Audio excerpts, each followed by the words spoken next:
Para sa akin, ang negosyo ay isang malaking gamble. Dapat matuto kang lumaro, dapat matuto kang siguraduhin mananalo ka dahil ang pagnenegosyo ay hindi biro.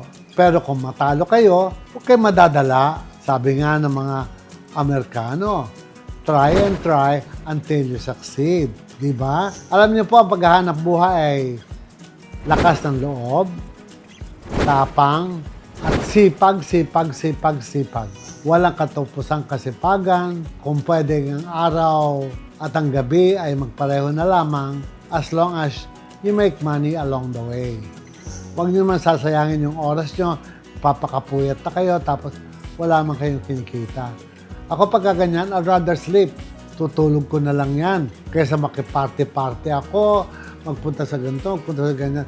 Matutulog na lang po ako, ipunin ko na lang lakas ko para paggising ko sa umaga, uumpisan ako na naman ang hanap buhay.